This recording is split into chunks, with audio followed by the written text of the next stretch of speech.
Hello, hello. Welcome back. I'm currently reading the novel Lord of the Mysteries by Cuttlefish That Loves Diving. I'm practicing reading out loud. I plan to read around 2 to 3 chapters per session and see how it goes from there. Today we'll start with chapter 4. So let's go.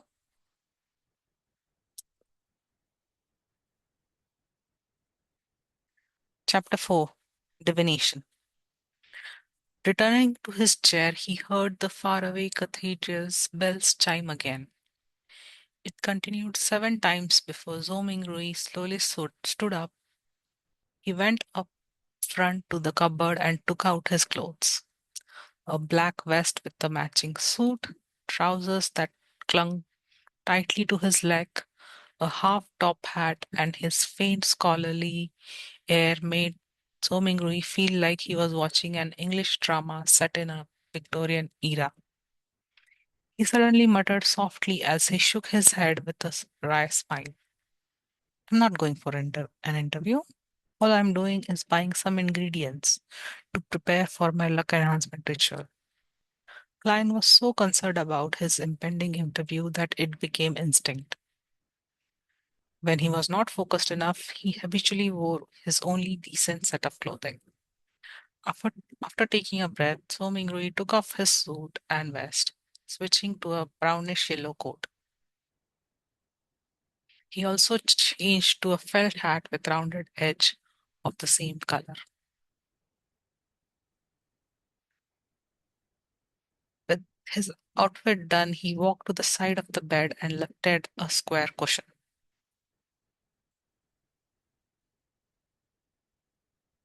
He reached his hand into an inconspicuous hole beneath and rummaged around before finding an intermediate layer. When he retracted his right hand, there was a roll of notes in his palm. There were about 8 notes with faded dark green colors. All these were savings Benson had at the moment. It even included all the living expenses for the next 3 days. Two of them were 5 soldi notes, and the remaining were 1 soldi notes. In the Loan Kingdom's currency system, Soli was ranked second. It originated from ancient silver coins. 1 Soli was equivalent to 12 copper pence. They had denomination of 1 and 5 Soli. At the top of the currency system was the gold pound. They were also paper based but were guaranteed by gold and pegged directly. A gold pound was equivalent to 20 Soli. They had denominations of 1, 5, and 10 gold pounds. Domingri spread a note and caught a whiff of the faint ink. A faint, unique ink. This was the smell of money. Perhaps as a result of Klein's memory fragments or his constant desire for money, Zomingri felt like he had instantly fallen in love with these notes. Look, the designs are so beautiful. It makes the stern and old-fashioned George III and his two mustaches appear especially adorable. Look, the watermark that can be seen when the note is placed against sunlight is so alluring. The exquisite design for the anti-counterfeit label makes it completely different from those fake fancy schlocks. So Mingui admired it for nearly a minute before pulling out two one-sori notes. He then rolled up the remaining notes and stuffed them back into the cushion's concealed layer. After arranging and flattening the cloth around the hole, Zomingui folded the 2 notes he had taken out neatly and placed them in the left pocket of his brownish yellow jacket. He separated the notes from the few pence he had in his trouser pocket. With all of this done, he placed a key into his right pocket and brought a dark brownish paper bag along with him, and quickly walked towards the door. His shuffling footsteps slowed down from a brisk pace until it eventually stopped. Zomangri stood by the door and was unsure when he had already begun to frown. Client's suicide was fraught with peculiarities. Would he encounter any accidents? if he were to leave just like that? After some deep thought, Zhou Mingrui returned to his desk and pulled open the drawer. He then took out the shimmering brass revolver. This was the only defense weapon he could think of, and it was the only weapon with sufficient power. Although he had never practiced shooting, just pulling such a revolver out would definitely daunt anyone. He caressed the revolver's cold metal before stuffing his revolver into the pocket where his notes were.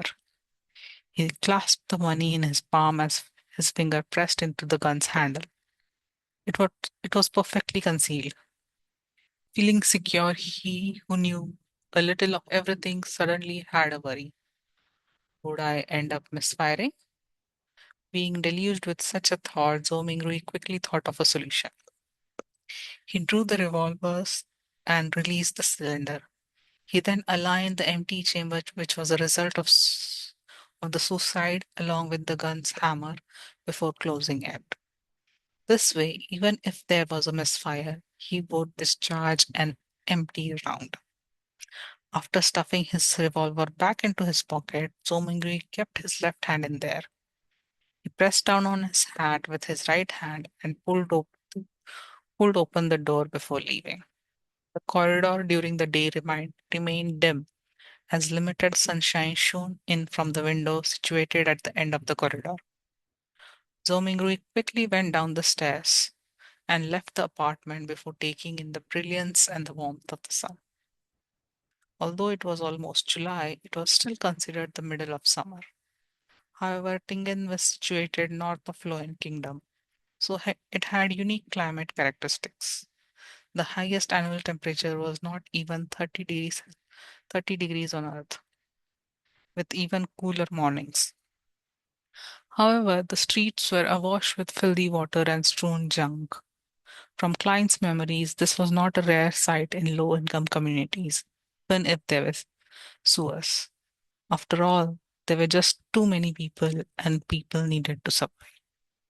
Come, come and try our delicious roasted fish, hot and fresh oyster soup. Drink a bowl in the morning and feel invigorated all day. Fresh fish from the port just for 5 pence apiece. Muffins and eel soup, the perfect combination. Hmm. Conch. Vegetables freshly plucked from the farms outside the city, cheap and fresh. Mobile hawkers who sold vegetables, fruits, and hot food shouted along the streets as they beckoned the Russian pedestrians. Some of them would stop and carefully compare before purchasing. Others would impatiently wave their hands as they had yet to find work for the day. Zomingri took in a whiff of air that mixed both noxious and fragrant aromas. As he clenched the revolver tightly in his left hand, he held the notes tight. He pressed down on his hat with his right hand while passing through the busy street, slouching a little. There were bound to be thieves in populated areas. Furthermore, this street had no lack of poor citizens who were working part time after losing their previous jobs. There were also starving children that were exploited by the adults to do their bidding. He proceeded forward until he reached a point where the crowdedness around him restored to normal. He straightened his back and raised his head to look down the street. There was a vagrant accordionist busking. The melody was somewhat pleasant, sometimes fervent, sometimes pleasant, sometimes fervent. Beside him were several children in drab clothes with sallow complexions due to malnutrition. They listened to the music and moved to the beat, dancing self made choreographies. Their faces were filled with joy as they were a prince or an angel. A deadpan woman passed by. Her skirt was dirty and her skin was dull. Her gaze appeared dull and sluggish. Only when she looked at the bunch of children did a faint glow flash. It was as though she had seen herself from 3 decades ago. Zhou Mingrui overlooked her and turned into another street before stopping at Simran Bakery. The owner of the bakery was a 70-plus-year-old granny named Wendy Simran. Simran? Hmm. Her hair was completely grayish white and she wore a genial smile. From the beginning of Klein's memory, she had been there selling breads and pastries.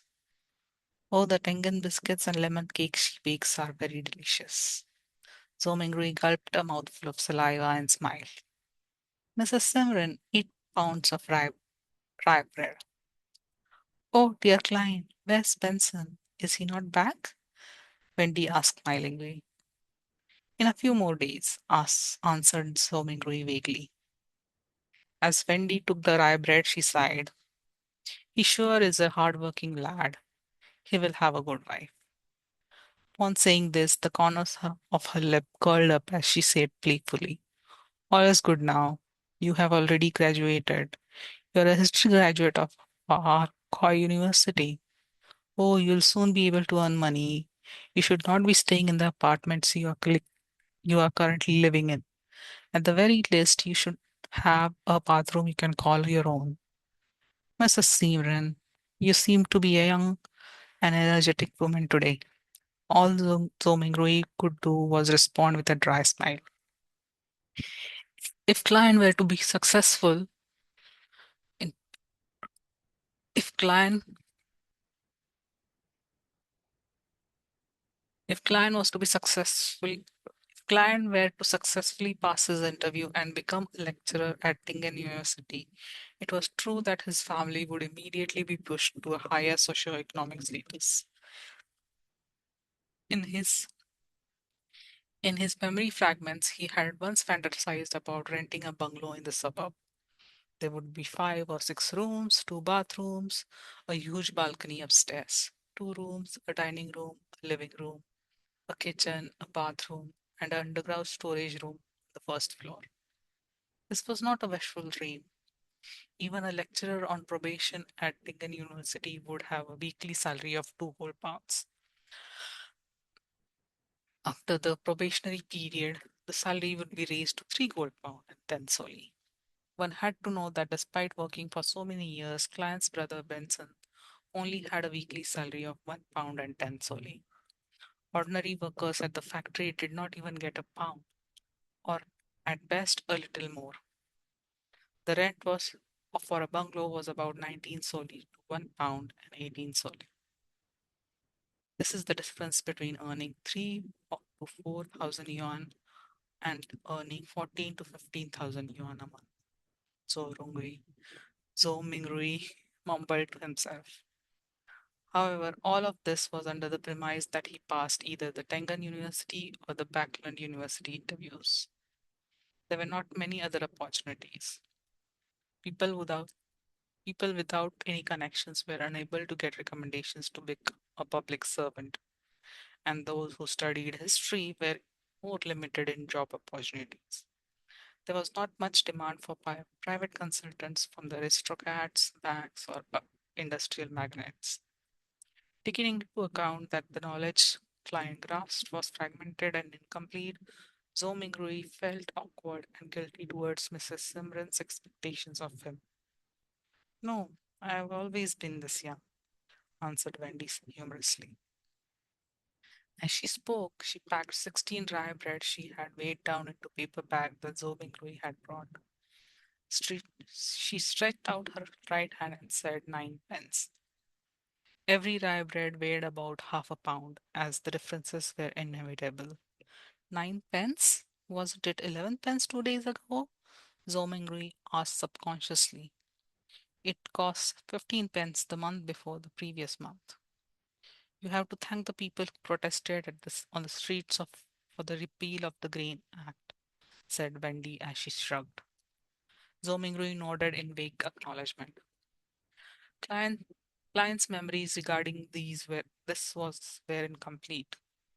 All he remembered was the core tenet of the Grain Act was to protect the prices of domestic agricultural products. Once the prices rose to a certain level, grain imports from southern nations like Pena Potter Masson Lindbergh were stopped. Why would people protest the act? Without saying much, Zomingrui, afraid he would end up pulling out the revolver, carefully took out his notes and handed one of them over to Mrs. Smith Simran. He was given three copper pence in chip. Stuffing them into his trouser pocket, he took the paper bag containing the bread and headed for the lettuce and meat market across the street. He was working hard for the mutton stewed with peas his sister has exhorted. There was a municipal square at the intersection of Street and Daffodil Street.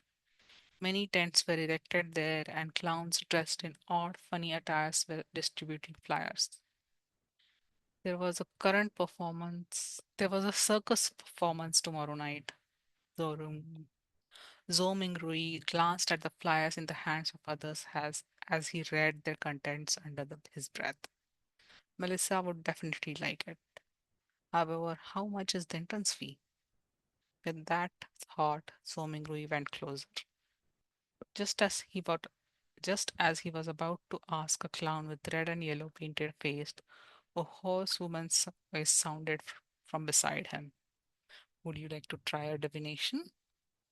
Zomingui subconsciously turned his head and saw a woman wearing a pointed hat and long black dress standing in front of a short tent. Her face was smeared with red and yellow paint, and her eyes were profound grayish blue.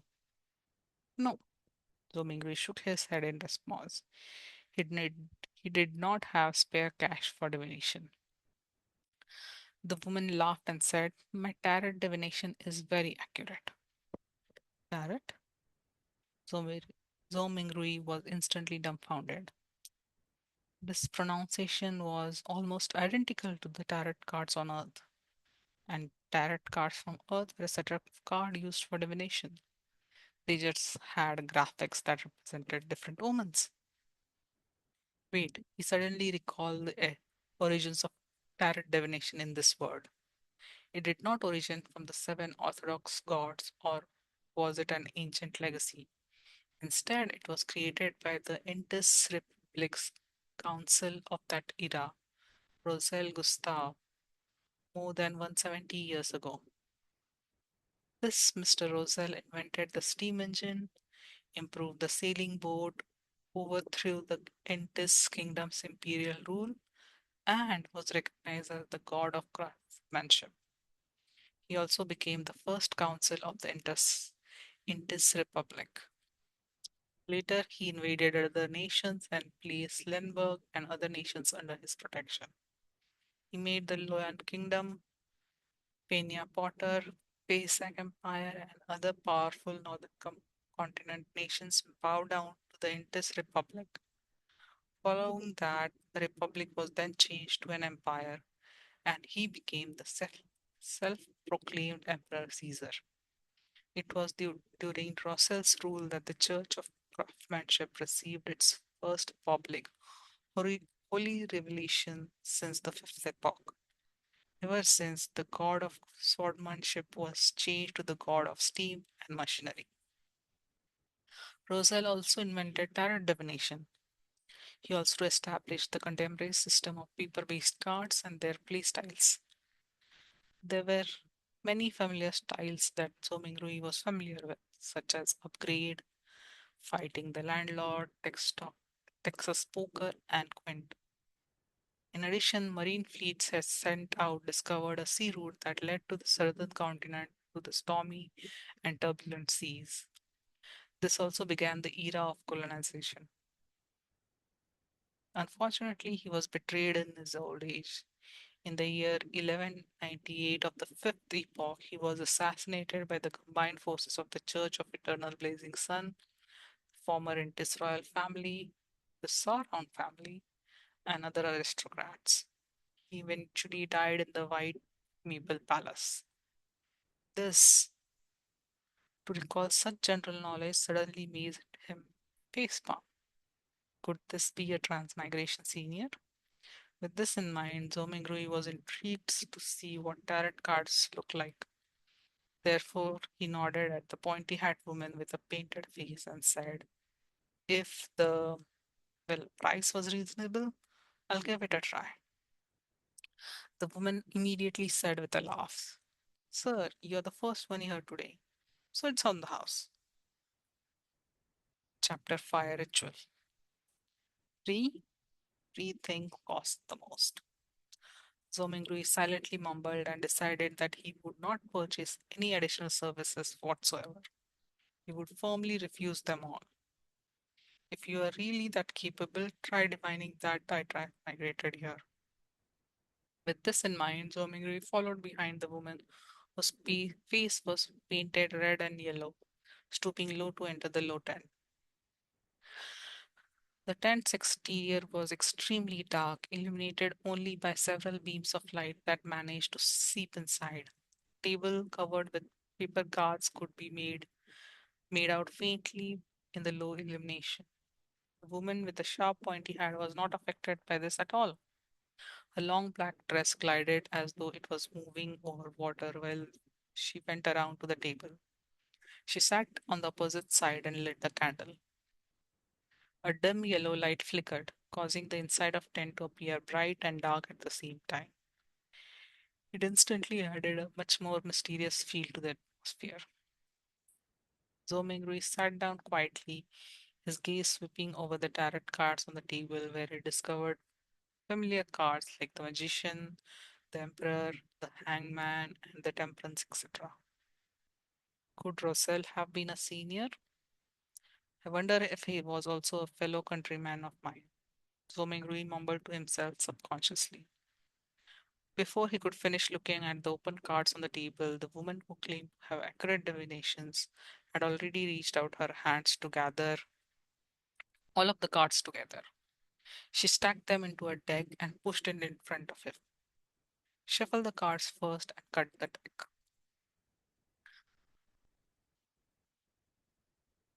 The circus fortune teller said in a muted voice. Me? Shuffle? Zomingri asked reflexively. The yellow and red paint on the fortune teller's face formed together as she revealed a slight smile, saying, of course, everyone's destiny can only be unraveled by themselves. I only serve as the reader of it. Zomingri immediately questioned her warily. This reading does not require additional fees, right? As a keyboard folklorist, I've already seen too many of such tricks. The fortune teller was visibly taken aback before finally saying muffledly, it's free. Zomingri, relieved, stuffed the revolver further back into his pocket. Thereafter, he calmly reached out his two hands to shuffle and cut the deck skillfully. It's done. He placed the already shuffled tarot cards in the middle of the table. Fortune teller clasped the cards with both her hands and carefully looked at the cards for a while. Then she suddenly opened her mouth and said, I'm sorry, I forgot to ask, but what would you like to ask about? Back when when back when he was wooing his first love, So Mingrui had also done research on tarot cards. He asked unhesitantly, past, present, and the future. If this was the type of divination as part of tarot card interpretation, three cards were opened sequentially, symbolizing one's past, present, and future. Fortune teller nodded first, then curled her lips to reveal a smile, then said, please reshuffle the deck. I can only truly get the cards you want if you know what you would like to ask about. Were you fooling me just now? Do you, do you have to be this petty? Didn't I only ask a few times if this would be a free service? So Mingru's cheeks twitched a little, took a deep breath, and took a tarot deck back to reshuffle and cut it. There won't be any problem this time, right? He placed the already cut deck back onto the table. No problem. The fortune teller reached out her fingers and picked a card from top of the deck. Then she placed it on the left side of Zomingri. Her voice was going lower and lower as she spoke. This card symbolizes your past. This card symbolizes your present. The fortune teller placed the second card right in front of Zomingui. Then she picked the third card and put it on the right side of Zomingui. This card symbolizes the future. All right, which card would you like to see first? Fortune teller raised her head up as after completing her placement of the cards, gazed deeply at Zomingui with her grayish blue eyes. All right, I'll have sorry, I'll have a look at the present first, Zomingui said after giving it some thought. The fortune teller nodded slowly and flipped over the tarot card that was directly in front of Zomingui. A colorfully dressed character was depicted on this card, wearing splendid headgear with a stick over his shoulder. There was a bindle hanging on the end of the stick, and a puppy was following behind him. It was numbered 0. The Fool. The fortune teller lightly read out the name of the card with her grayish blue eyes fixed on Zomingui. The Fool, the 0 card of the tarot, a start, a fresh beginning with all kinds of possibilities. Zomingui was not even considered an amateur enthusiast of tarot, so he could only make a rough interpretation based on his own impressions of tarot.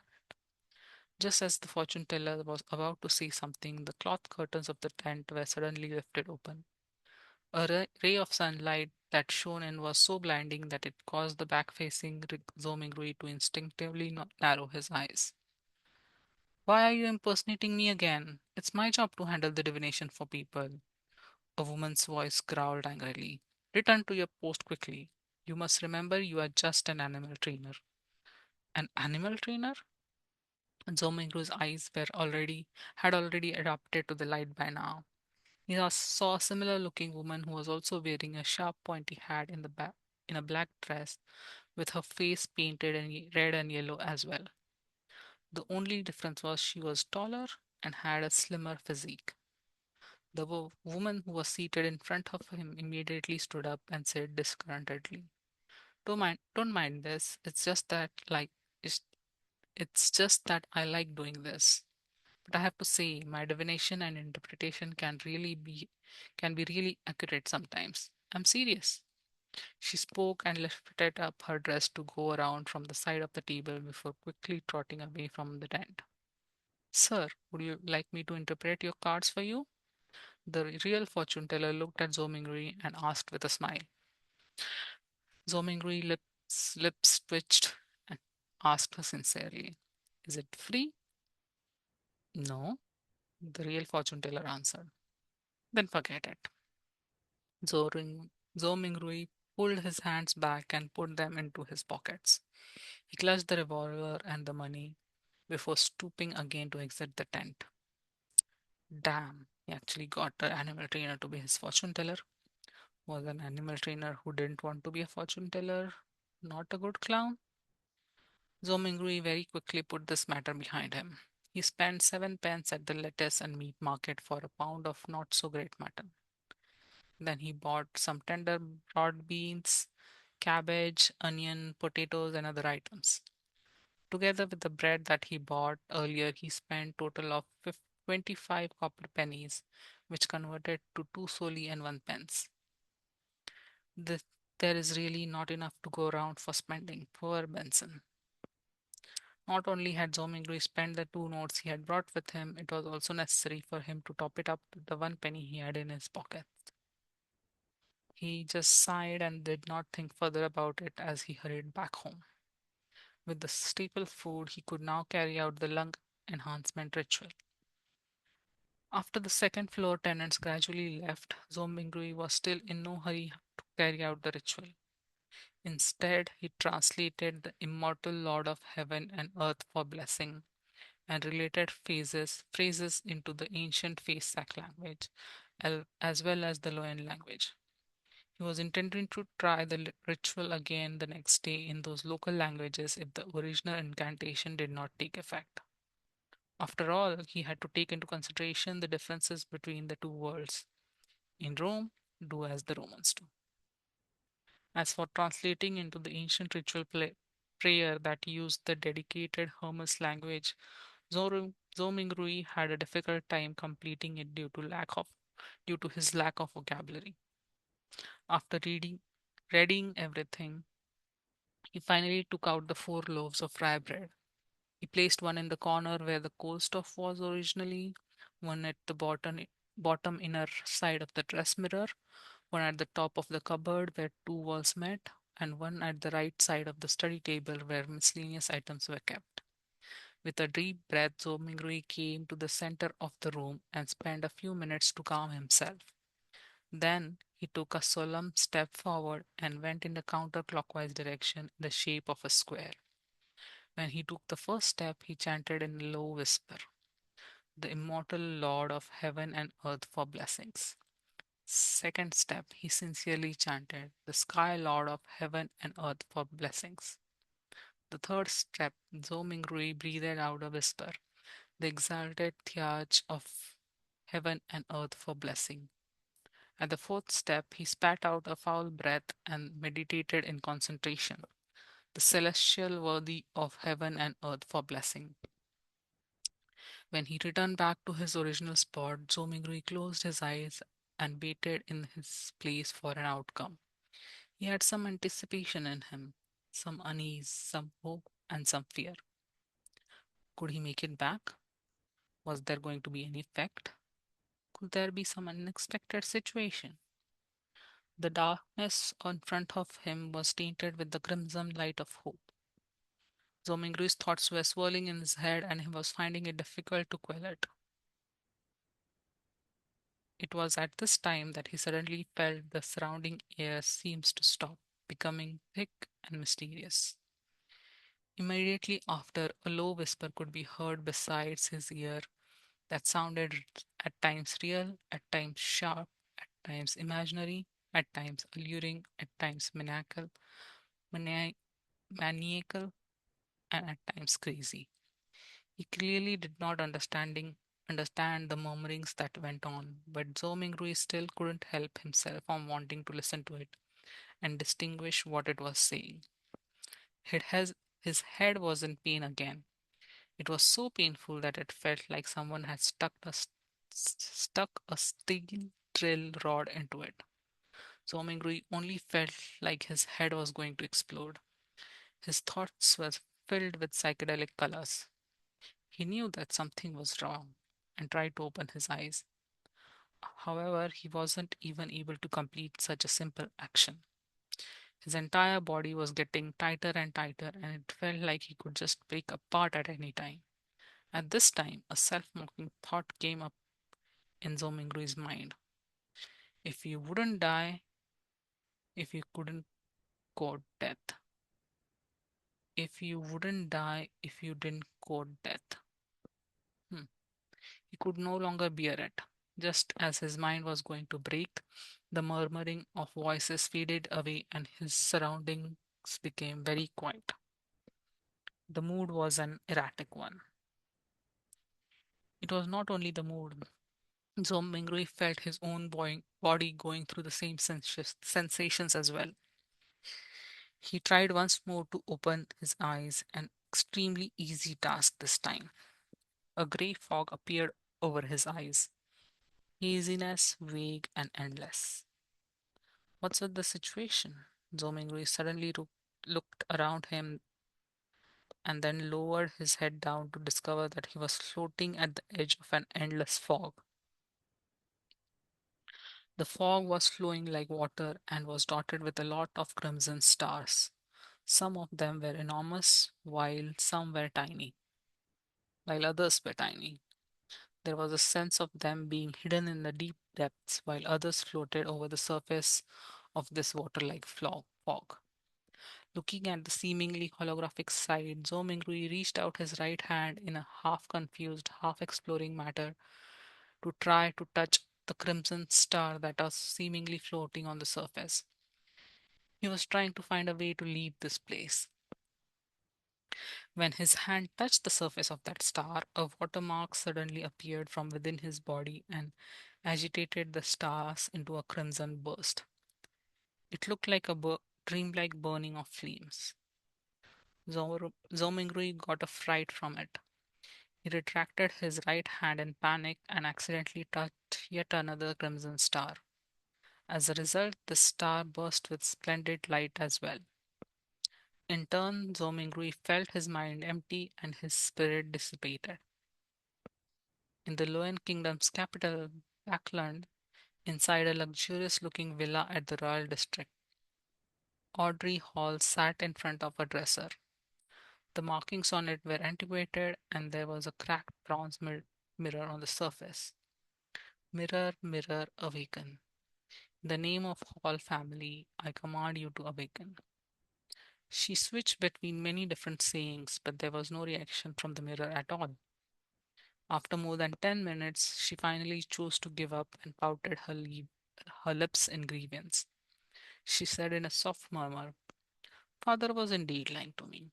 He always tells me that this mirror was a treasure from the Solomon Empire's Black Emperor, and that it is an extraordinary item. Her voice trailed off. The bronze mirror which rested on the dresser suddenly glowed with crimson light that shrouded her completely. In the Sonia Sea, a three-masted sailboat that looked like an obvious relic was navigating through a storm. Algar Wilson stood on deck, his body undulating with the currents at sea, maintaining his balance easily. He wore a robe embroidered with lightning patterns, and in his hand was a quirky shaped glass bottles. Bubbles billowed inside the bottle at times, frost turned into snow at times, signs of gusting winds could be seen at times. Still short on ghost shark blood, Alger murmured. Then at this moment a crimson burst appeared in the space between the glass bottle and the surface of his palm. In an instant, it enveloped the surroundings as well. In the fog of grey mist, Audrey Hall regained her sight. She started reckoning the situation in a state of horror and confusion when she noticed a blurry image of a man on the opposite side of her doing the same as well. Immediately after, the both of them discovered another mystery person standing not far from them who was shrouded in a grey mist. The mysterious person was none other than Zoming. He was similarly dumbfounded. Sir, where is this? Audrey and Elgar were startled at first, falling silent in the process. Then they immediately started speaking in unison. What are you planning on doing? Chapter 6 Beyonder. Not only did they speak the same law and language, they also shared the same grim and tense vibes. Where am I? What do I plan to do here? I would like to know too. Calming himself down, Zomingru silently repeated the question posed by the two. What left the deepest impression on him were neither the sentences formed by the words nor the meanings behind them, but a display of bewilderment, vigilance, panic, and reverence by the couple. For some baffling reason, the two people had been mysteriously dragged into his world surrounded by the gay fog. As the perpetrator, Zomingui was already feeling abnormally dumbfounded and startled, let alone the couple who was pulled into this mess completely passively. For them, such events and encounters already might be beyond their imaginations, right? Momentarily, Zomingui thought of two options. The first one was feigning victimhood to hide his true identity and in turn gain a considerable amount of trust. He could then take a wait and see approach and take advantage of his circumstances when necessary. The other option was to maintain his mysterious identity in the eyes of the couple. He could then affect the subsequent development while gleaning valuable information from them. Without the luxury of time to deliberate over the situation, he grasped hold of the thought that flashed across his mind. He made an immediate decision to try out the second idea, exploit the psychological state of the others to gain the greatest advantage of himself for himself. After a few seconds of silence in the fog, Zomingui chuckled. With a low but not heavy tone, he calmly spoke, as though he was replying to the polite greetings from the visitors. An attempt, an attempt, an attempt. Audrey Hall looked at the mysterious guy veiled in the grayish white fog, and the only thought was that whatever was happening was absurd, funny, horrifying, and weird. She was at the dist- she was at the dressing table inside her bedroom only moments ago. But just by turning around, she had come to this place that was filled with grey fog. How unconceivable. Audrey took a breath, revealing an impeccable and courteous smile. She asked in somewhat perturbed way, "Sir, is the attempt over? Might you permit our return?" Algar Wilson also had the intention to probe Zhou Mingrui in a similar fashion, but his rich experience made him statelier. He held back his impulse and only took on the role of a silent onlooker. Zhou Mingrui looked at the questioner. Looking through the hazy mist, he could roughly see the silhouette of the person in question. It was a tall girl with smooth blonde hair, but her exact countenance could not be seen clearly.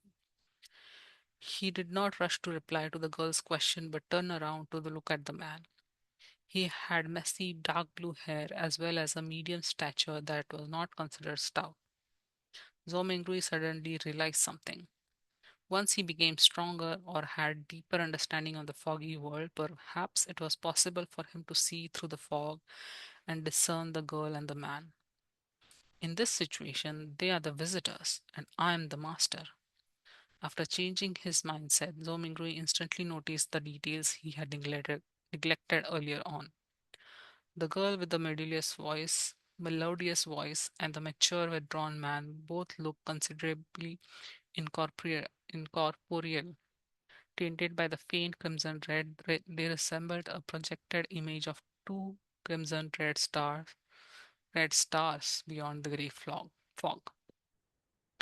This projection was based on the connection between the crimson red and himself, an intangible connection that only he himself could realistically grasp hold of.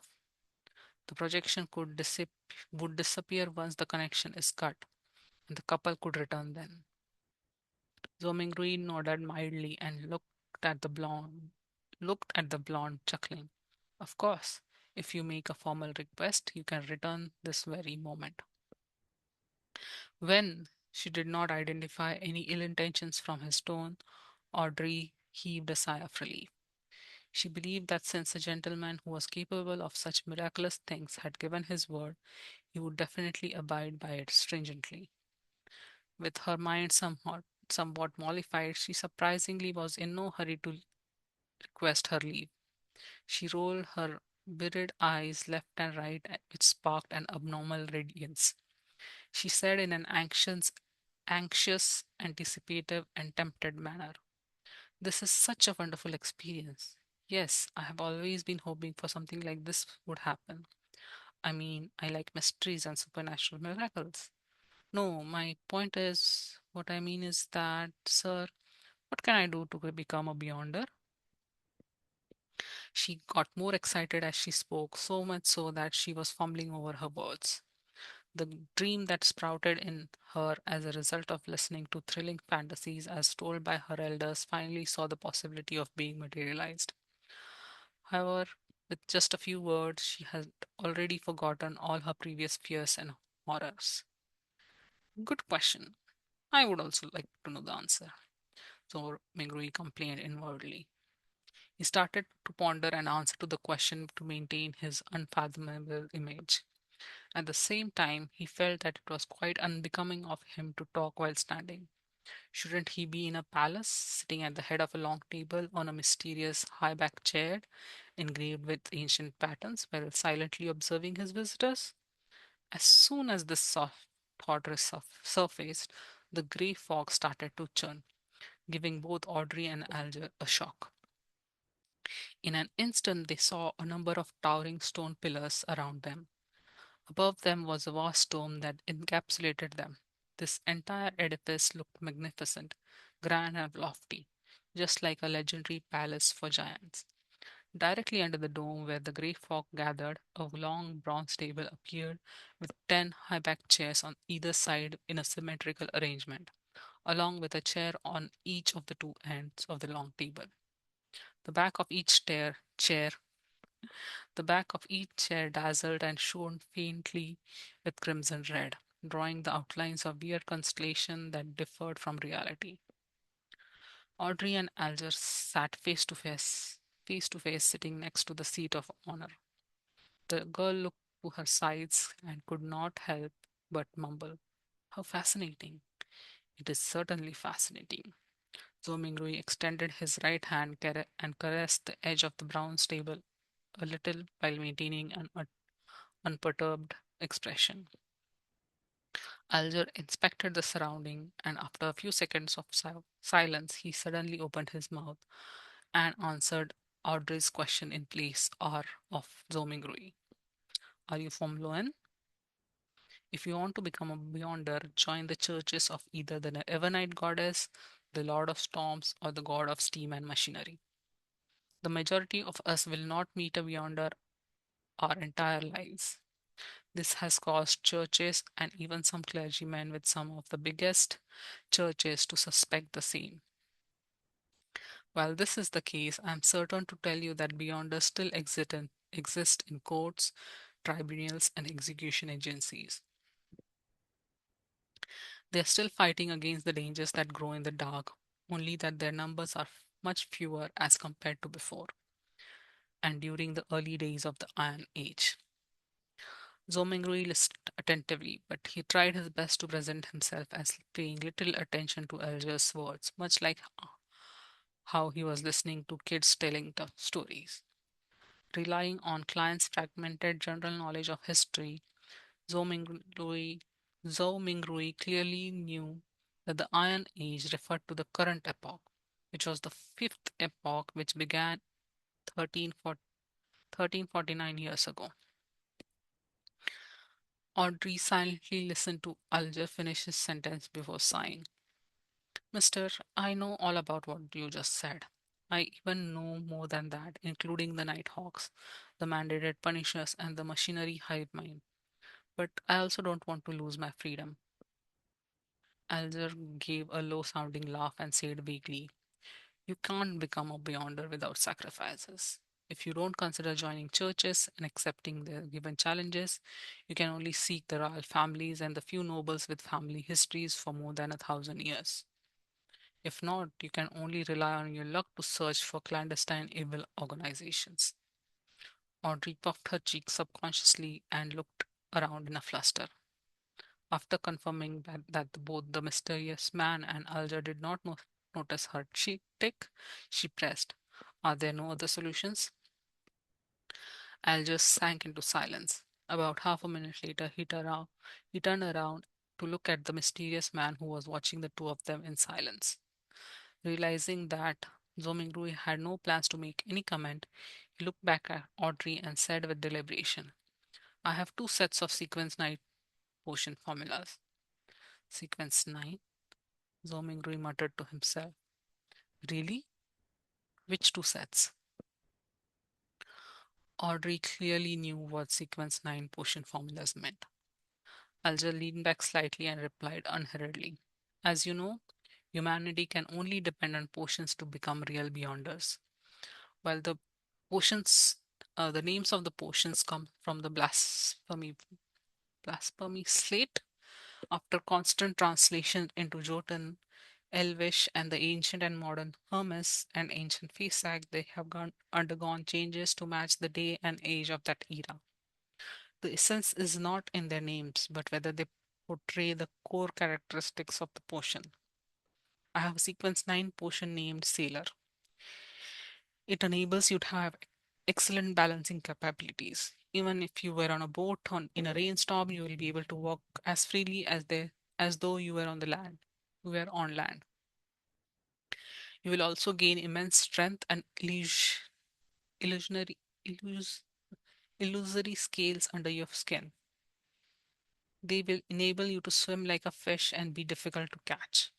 You will move you will move agilely underwater just like marine animals.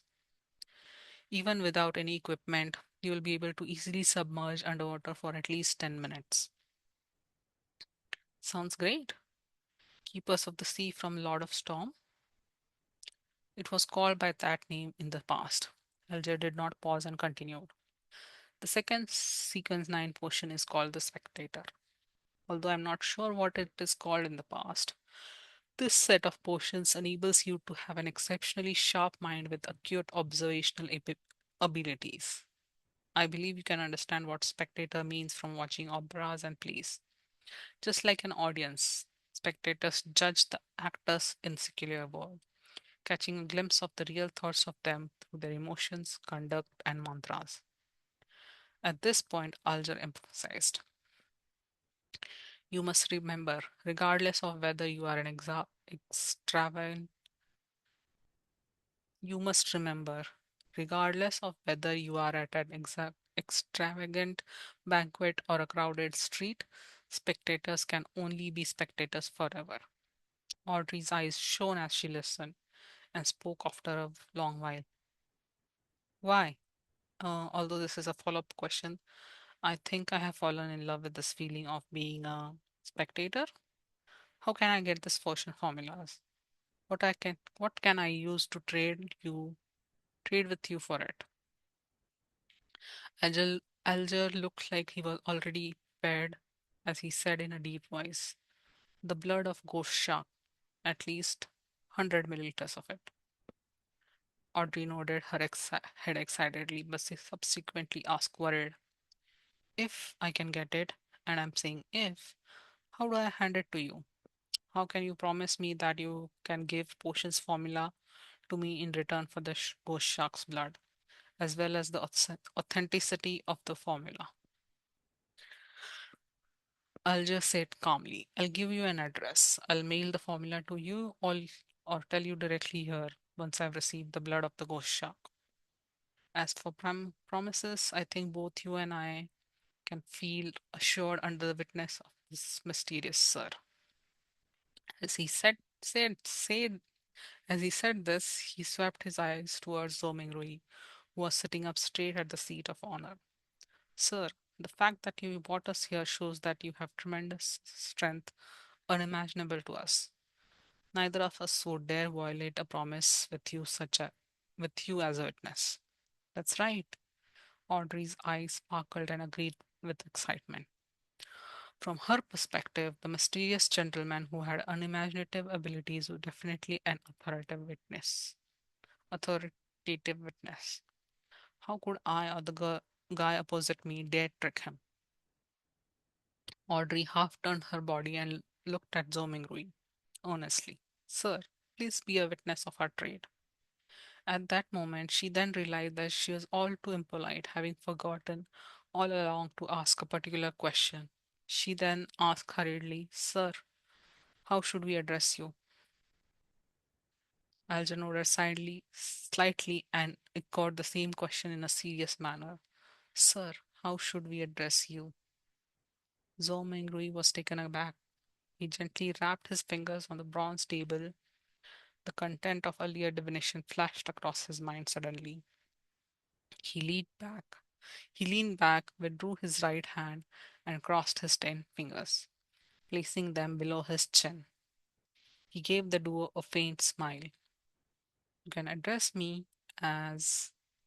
Upon saying this, he paused for a moment and he said amiably and calmly, the fool. Footnote for language of giants. I think we'll stop here for today. Next time we'll continue with chapter 7. Thank you for listening. See you next time.